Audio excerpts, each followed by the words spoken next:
Hi friends, आपका स्वागत है फिर एक नए वीडियो में। आज हम पार्ट 2 बना रहे हैं वोल्केनो का।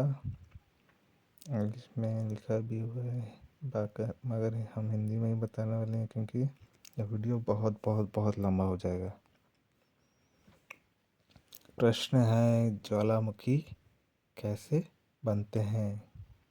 उत्तर है, ज्वालामुखी एक प्राकृतिक घटना है जो हर जगह घटित होती है, लेकिन कुछ स्थान दूसरों की तुलना में अधिक प्रवण होते हैं। मेंटलों में पिघली हुई चट्टान और गैस जिसे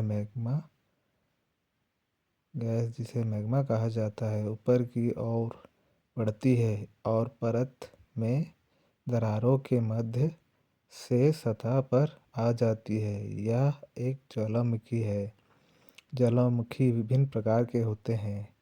कुछ विस्फोटक हैं और कुछ विस्फोटक नहीं हैं, और सभी उतने ही शानदार तरीके से फूटते हैं जितना हम टेलीविज़न पर देखते हैं। कुछ विस्फोट अप्रत्याशित रूप से होते हैं, लेकिन अन्य की भविष्यवाणी की जा सकती है, जैसे ज्वालामुखी पास रहने वाले लोगों के लिए बहुत महत्वपूर्ण है। नेक्स्ट क्वेश्चन है, why do we have different types of volcano? प्रश्न है, हमारे पास विभिन्न प्रकार के ज्वालामुखी क्यों हैं? उत्तर है, चूंकि पृथ्वी के कोर से निकलने वाला पदार्थ अलग अलग होता है। यदि मैग्मा बहुत गर्म है, 1000 सेल्सियस से अधिक, तो यह गहरा पतला होता है और अधिकतर धीरे धीरे बहता है। ऐसे ज्वालामुखियों के किनारों पर क्रमिक ढलान होती है। ठंडा और इसलिए अधिक चिपचिपा मैग्मा अक्सर विस्फोटों में फूटता है। ज्वालामुखीय शुष्क अधिक तीव्र है।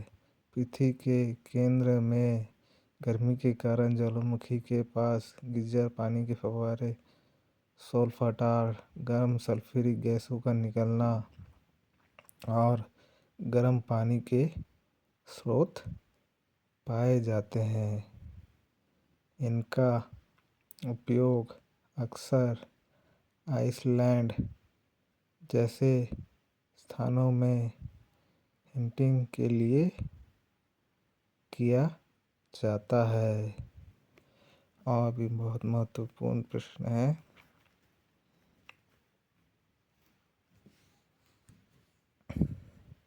जल्द ही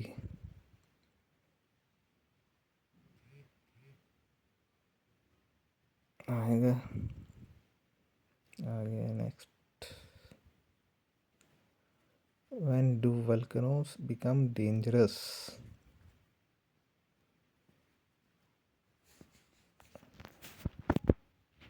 प्रश्न है, ज्वालामुखी कब खतरनाक हो जाते हैं? उत्तर है, ज्वालामुखी को हम तभी खतरनाक कह सकते हैं जब वह मानव जीवन को क्षति पहुंचाए। उदाहरण के लिए, यदि कामचटका के लगभग निर्जन पूर्वी एशियाई प्रायद्वीप पर कोई ज्वालामुखी फटता है, तो यह शायद ही समाचारों में रिपोर्ट किया जाता है। लेकिन अगर कोई ज्वालामुखी घनी आबादी वाले इलाकों में गर्म गैसें और राख उगलने लगे, तो कई लोगों की जान खतरे में पड़ जाती है। विस्फोटक ज्वालामुखी स्फोट से भारी मात्रा में धूल और राख निकलती है, जो अक्सर पड़ोसी क्षेत्रों को दफन कर देती है। पतला गहरा मैग्मा 100 किमी घंटा तक की तेज गति से बह सकता है, जिससे बचना असंभव हो जाता है। ज्वालामुखी विस्फोट के भी दूरगामी परिणाम हो सकते हैं। जब 1883 में इंडोनेशियाई ज्वालामुखी काकराटाऊ फटा तो ज्वालामुखी की राख 80 किमी की ऊंचाई तक पहुंच गई, जिससे कुछ समय के लिए दुनिया भर में आसमान में अंधेरा छा गया।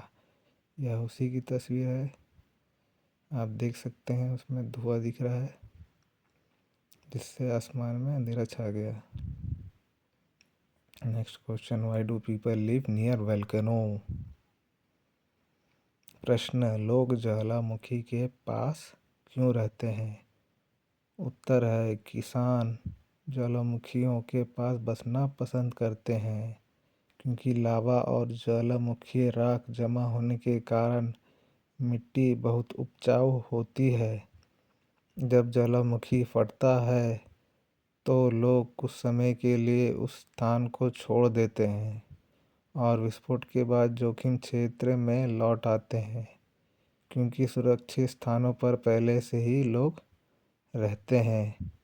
इसके अलावा कई लोगों के लिए ज्वालामुखी के आसपास का क्षेत्र घर है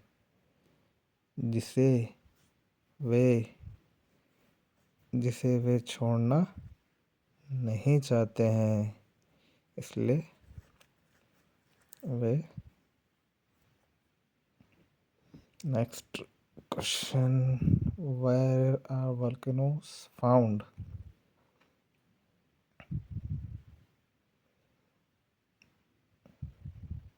प्रश्न है, ज्वालामुखी कहाँ पाए जाते हैं? उत्तर है, ज्वालामुखी प्रमुखतः प्लेटों की सीमाओं पर पाए जाते हैं, जहाँ समुद्री पृथ्वी की पपड़ी दूसरी प्लेट के नीचे डूब जाती है, गहराई में पिघल जाती है और मैग्मा ऊपर उठ जाता है। आम तौर पर प्रशांत महासागर के चारों ओर यही स्थित है। यहाँ कोकस और नंजुका प्लेटें मध्य और दक्षिण अमेरिका के नीचे डूब जाती है और प्रशांत प्लेटें दक्षिण पूर्व एशिया में छोटी प्लेटों के नीचे डूब जाती है। ज्वालामुखी इटली से लेकर तुर्की और ईरान से लेकर इंडोनेशियाई द्वीप तक के क्षेत्रों में पाए जाते हैं।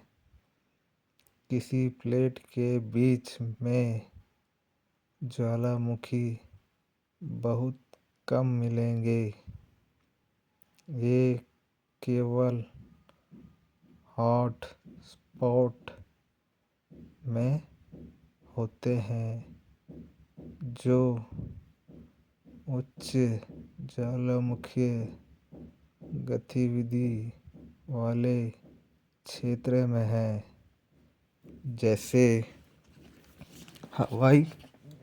हवाई द्वीप। नेक्स्ट जो आने वाला है वो अर्थक्वेक पर आने वाला है वीडियो।